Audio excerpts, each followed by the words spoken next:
Itu saya baru ingat. Nabi itu kan ya farijal ham, ya kashifal gham, ya man li abdi yaghfir wa yarham itu kan. Nabi kan terus berdoa itu. Itu sebenarnya berhubungan dengan hal ini. Ada penyakit yang membahayakan diri kita. Apa itu penyakitnya?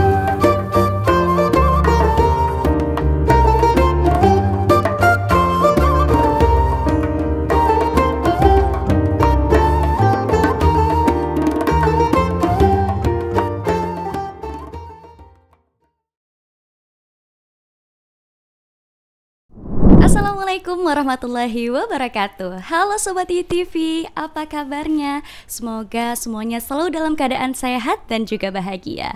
Kembali lagi nih di segmen favorit kita, Bersinar, Bersiar, Sambil Siniar. Bareng aku Almazia Ayesa yang akan nemenin teman-teman sampai beberapa waktu ke depan.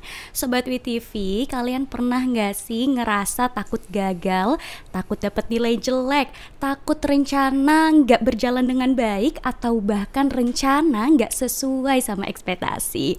Nah, tapi tenang aja nih Sobat ITV, kali ini kita akan bahas lebih dalam tentang takut gagal tapi nggak takut lalai. Dan hari ini tenang aja, aku nggak akan ngobrol sendirian karena aku bakal ditemenin sama Bapak Ahmad Zubaidi, SPD MPD dari Prodi Ilmu Agama Islam. Prodi Pendidikan Agama Islam. Oke, betul, Prodi Pendidikan Ilmu Agama Islam. Pendidikan Agama Islam. Pendidikan Agama Islam. Iya. Oke, Bapak, ini kita langsung aja ya ke pertanyaan nih, Bapak. Bapak sebenarnya apa sih Pak pandangan Islam tentang sebuah kegagalan? Apakah gagal itu sesuatu yang harus ditakuti? Iya. Kalau pertanyaannya adalah bagaimana pandangan gagal di dalam Islam, kemudian apakah gagal itu harus ditakuti? Mestinya kan juga enggak ya Mbak ya, karena bahkan Nabi Muhammad SAW pun pernah gagal.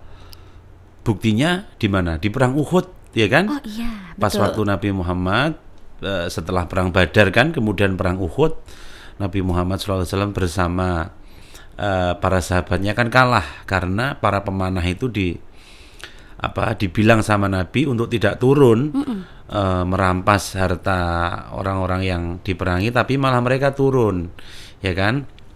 Nah, akhirnya terjadi sebuah kekalahan di dalam perang. Maka sebenarnya kegagalan di dalam Islam itu adalah sebagai suatu muhasabah, ya.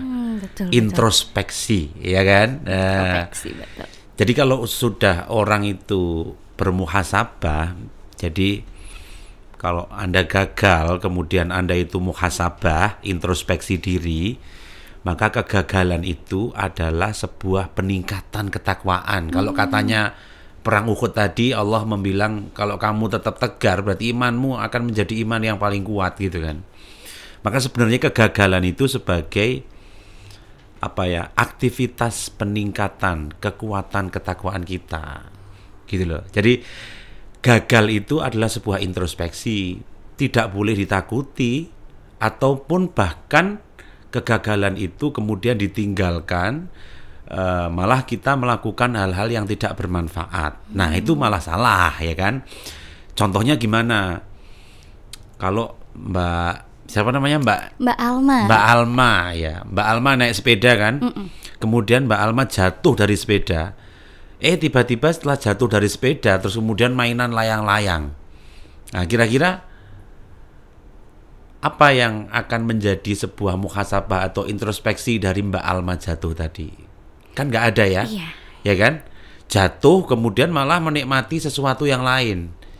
Nah, maka sebenarnya contoh ini tadi itu menggambarkan ke kita kalau Mbak Alma jatuh dari sepeda, kan mestinya nangis, ya kan? Nah, kemudian setelah itu, kenapa kok saya jatuh ini tadi? Apakah kaki saya itu saat menginjak pedal atau remnya itu, tangan saya memegang remnya itu salah? Maka besok saya tidak akan melakukannya lagi, ya kan? Nah, maka kegagalan itu adalah sebuah pengalaman yang sangat luar biasa. untuk dijadikan sebagai apa? Muhasabah. Sebagai muhasabah, sebagai introspeksi diri bahwa pelajaran yang tidak baik itu tidak akan saya lakukan lagi. Tetapi ketika ini baik, maka ini akan terus saya pertahankan dan saya tingkatkan. Yang tidak baik apa, maka itu nanti ditempel dengan sesuatu atau perilaku yang baik. Kan gitu ya. Nah, jadi kalau kegagalan itu di dalam Islam ya muhasabah, introspeksi diri. Maka tidak boleh ditakuti dan itu harus dilakukan. Manusia setiap hari, setiap jam, setiap detik.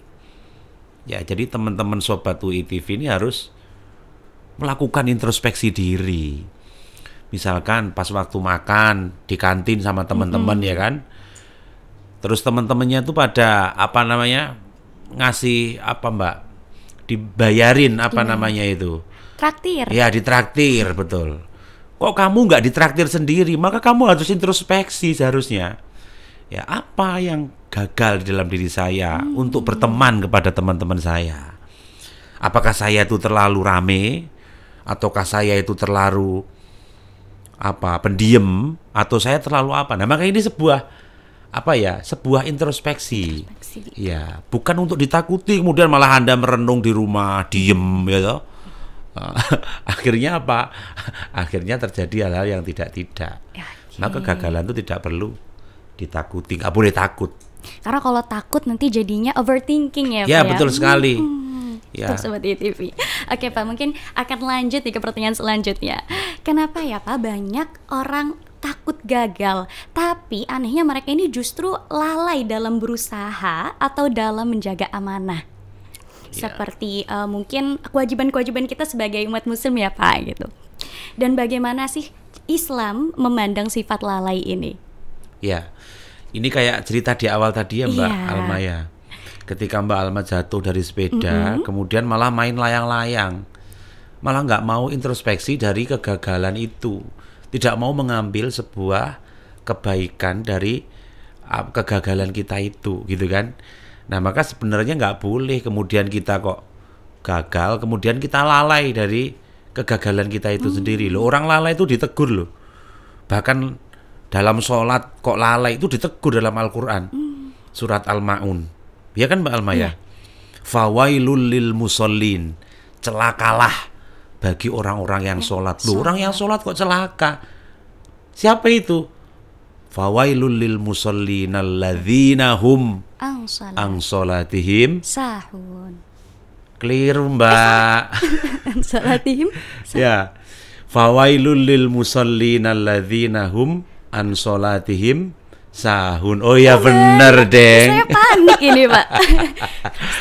Kirain an sholatihim khosyi'un. Nah, kalau khosyi'un itu kan khusyuk ya kan. Fawailul lil musallin, celakalah bagi orang-orang yang sholat alladzina hum an sholatihim sahun, yang lalai dari sholatnya. Jadi kalau saya Mbak Alma mengartikan orang khusyuk itu, khusyuk dalam sholat itu, kalau berdiri bukan baca Bismillahirrahmanirrahim kemudian hatinya mantap, enggak. Orang khusyuk itu adalah orang yang tidak lalai dari sholatnya. Sholat tepat waktu. Kalau zuhur ya sholat sekedar sholat zuhur, kalau asar ya sholat asar, kalau maghrib ya maghrib, kalau isya ya isya. Itu selalu dilakukan, rutinitas itu terus menerus. Maka itulah dia orang-orang yang tidak lalai dari sholatnya. Maka sebenarnya orang lalai ini ditegur dalam Al-Quran. Tidak boleh kita lalai dari sebuah kegagalan yang sudah kita lakukan. Maka tadi di awal saya mengatakan bahwa sebuah kegagalan itu adalah proses kita untuk menuju sebuah kesuksesan. Jadi kalau orang gagal, kemudian dia tidak mau introspeksi diri, tidak mau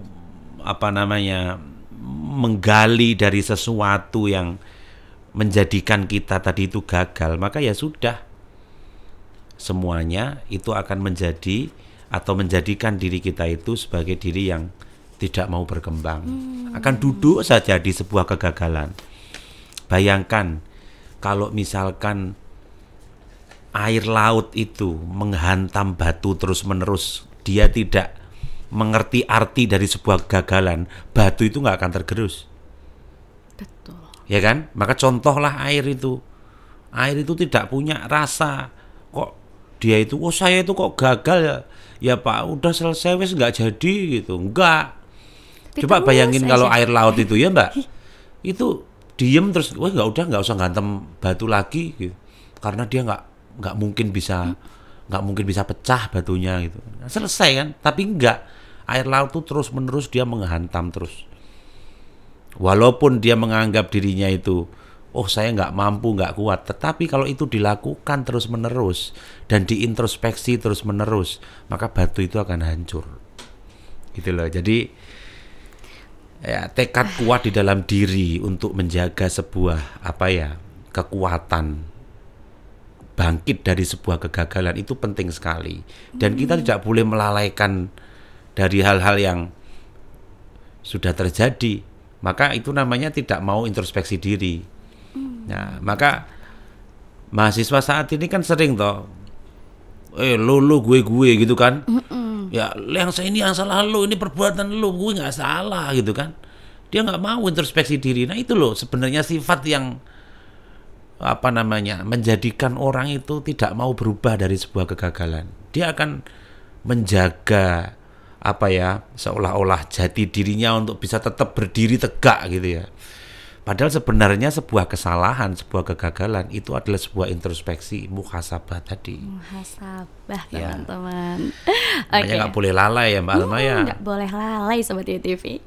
Oke, selanjutnya Bapak, dalam Islam kapan sih Pak rasa takut gagal itu menjadi nggak sehat lagi? Dan bagaimana cara kita nih menjaga keseimbangan antara takut dan tetap berikhtiar? Sebenarnya kuncinya satu itu Mbak. Apa itu Pak? Boleh dong di-share ke Sobat ITV. Ya Sobat UITV. Jadi kalau misalkan tadi pertanyaannya Mbak Alma itu seperti itu, maka tanamkan bahwa sebenarnya obat itu akan datang dari penyakitnya itu sendiri. Gagal tuh yang buat siapa sih Mbak? Kita sendiri. Yang bisa ngobatin siapa Mbak? Kita sendiri. Buktinya kalau memang sebuah obat dari kegagalan itu diri kita sendiri kisahnya Nabi Musa Mbak. Mbak Alma pernah tahu nggak kisahnya Nabi Musa itu seperti apa? Yang mana Pak? Yang waktu lahir. Oh, yang waktu lahir. Tak ceritain mau ya? Boleh nih di-share ke Sobat ITV nih. Oke, sama Sobat ITV tak ceritain Nabi Musa dulu itu. Ketika pas lahir kecil bayinya dia mau lahir itu tuh Raja Fir'aun dibisiki sama tukang sihirnya. Dibisiki itu apa Mbak? Ya dibisikin ya. Iya dibisikin. Ya dibisikin. Dibisikin apa? Hei Raja Fir'aun, ini nanti emang tukang sihirnya tuh pintar sekali. Tukang tafsirnya itu pintar sekali dia itu. Ini nanti akan ada seorang laki-laki yang akan merusak atau menghancurkan kerajaanmu. Akhirnya Fir'aun kan kemudian mengatakan, ya sudah kalau begitu bunuh semua bayi laki-laki yang lahir. Ibunya Nabi Musa melahirkan Nabi Musa. Dilihat kelaminnya laki-laki. Waduh bingung ini. Ini pasti akan dibunuh nanti sama Fir'aun. Gitu kan. Akhirnya apa? Ibunya Nabi Musa itu kemudian menghanyutkan bayinya, menghanyutkan Nabi Musa dan berhenti di kerajaannya Fir'aun. Ya kalau bayangan kita kan pasti mati ya kan. Tapi ternyata apa? Istrinya Fir'aun itu kemudian turun datang ke sungai Nil itu. Sungai Nil, betul. Kemudian dia melihat, "Duh kok ada siapa itu? Wah, ada bayi ya." Kemudian diambil sama istrinya Fir'aun itu, kemudian dibawa ke kerajaan. Sama Fir'aun ditanya lah, siapa itu? Bayi, kenapa? Laki-laki apa perempuan? Laki-laki. Loh, kalau laki-laki harus dibunuh no.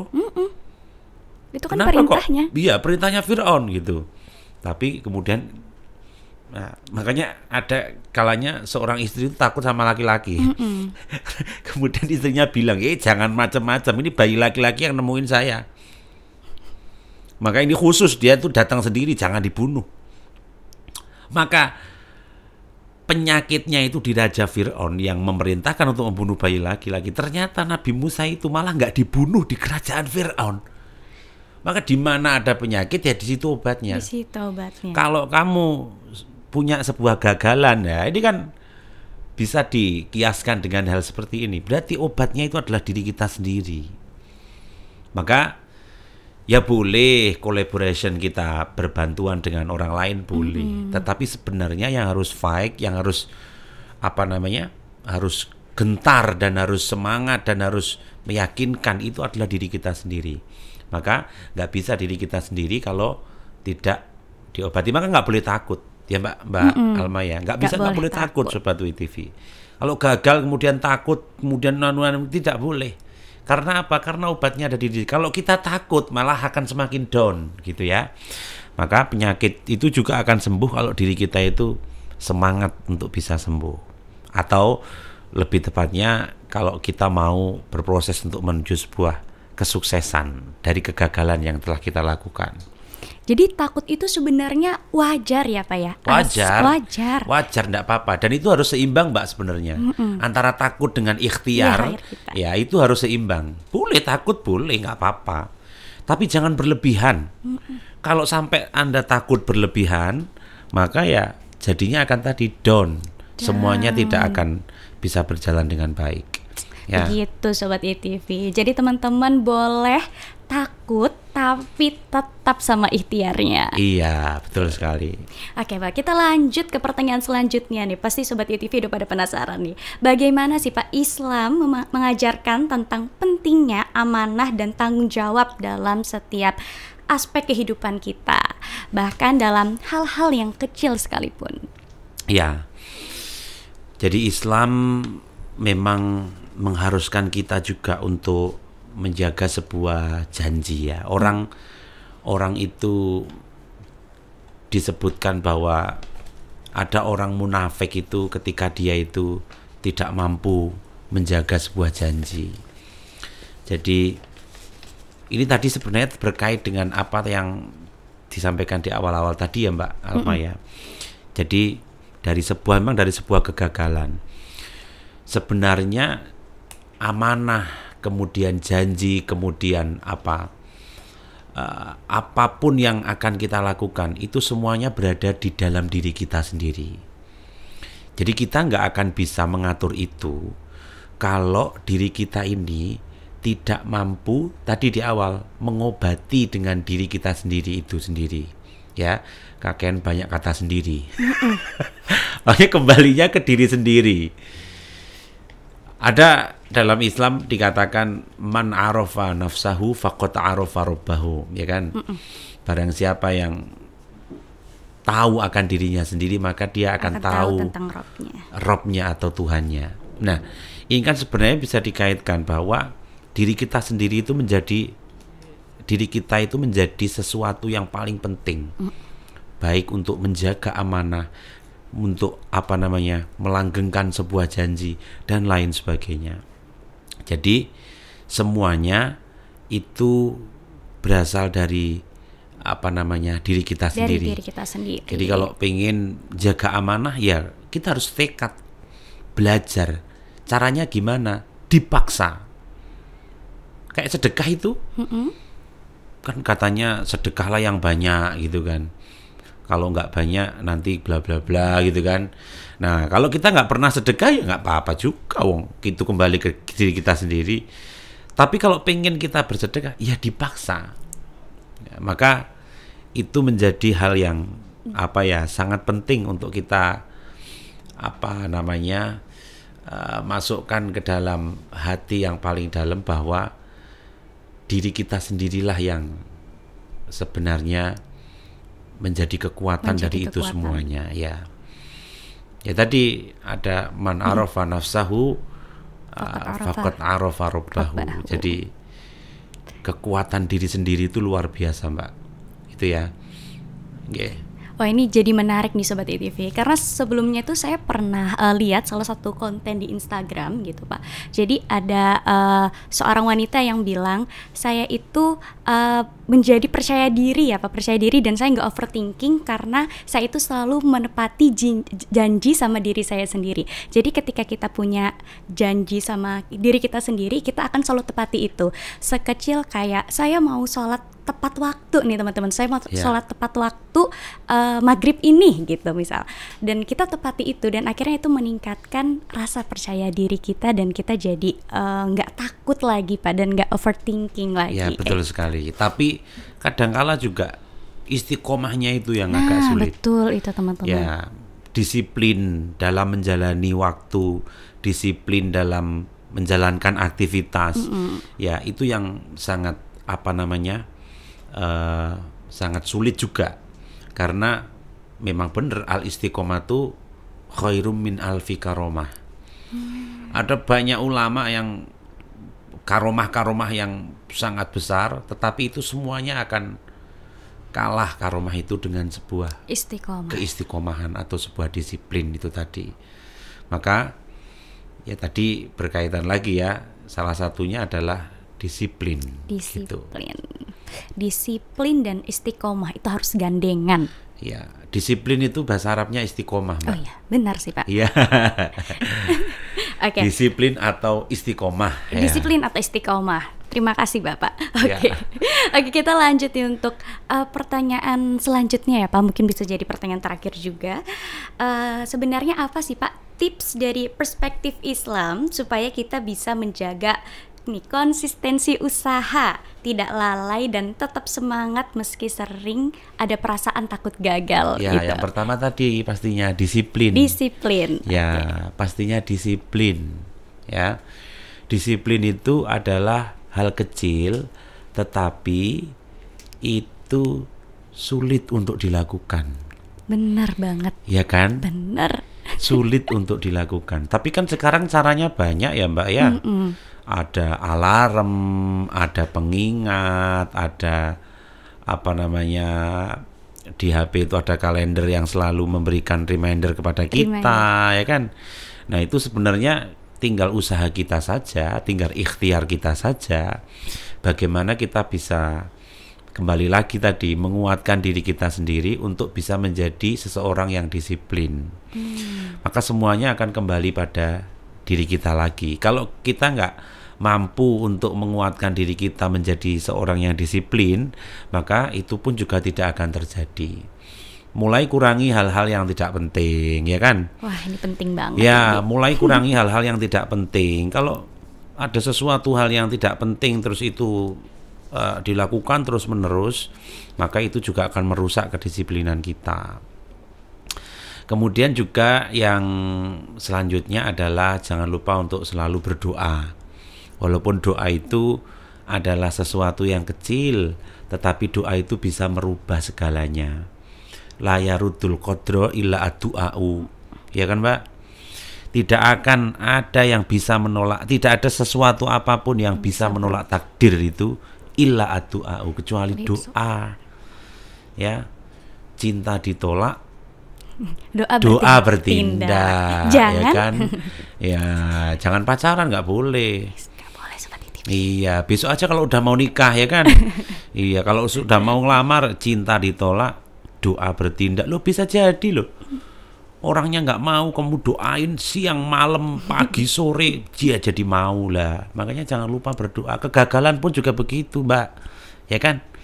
Sobat WITV, kalau gagal kemudian berdoa terus-menerus kepada Allah, maka takdirmu itu akan bisa berubah. Jadi pengen merubah takdir, berdoa dengan kenceng. Makanya kalau kenapa ya kok hidup saya itu begini-begini, terus doanya kurang malam, doanya kurang banyak, jalannya kurang jauh, ngopinya kurang pahit, tidurnya kurang malam. Ya kan? Nah, jadi maksud saya begini, usaha itu penting, tetapi jangan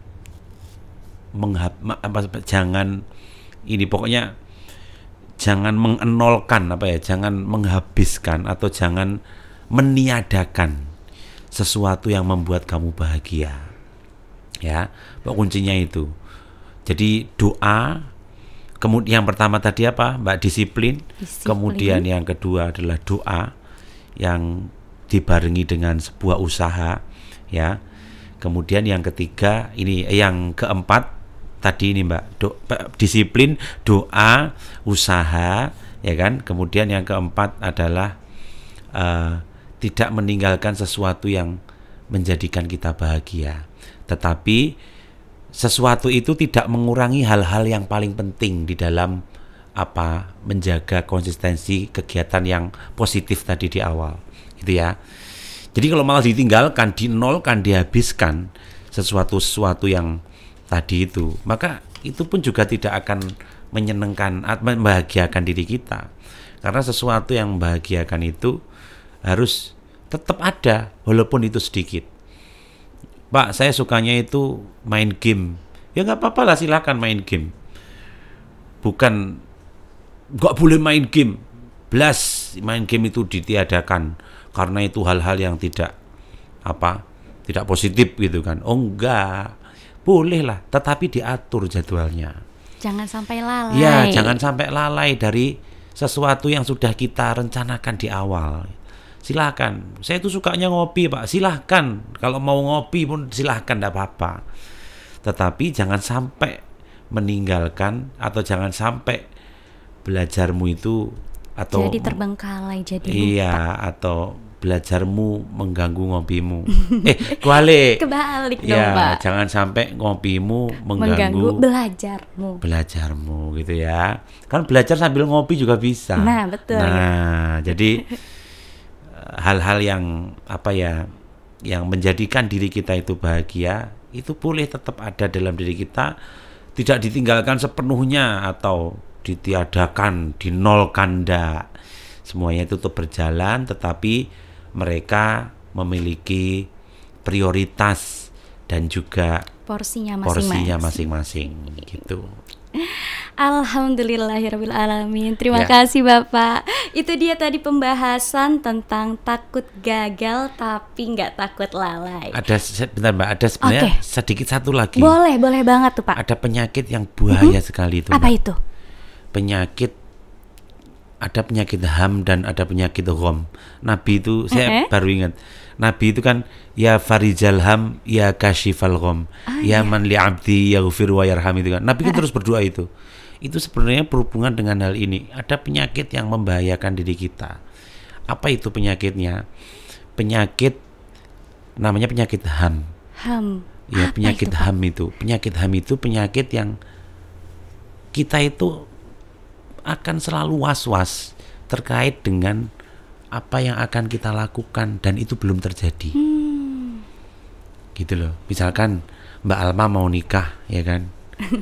Ya, ini contohnya Sobat UI TV, tak contohin Mbak Alma misalkan. Mbak Alma mau nikah. Tapi Mbak Alma itu takut sesuatu yang terjadi setelah menikah. Nah, itu enggak boleh.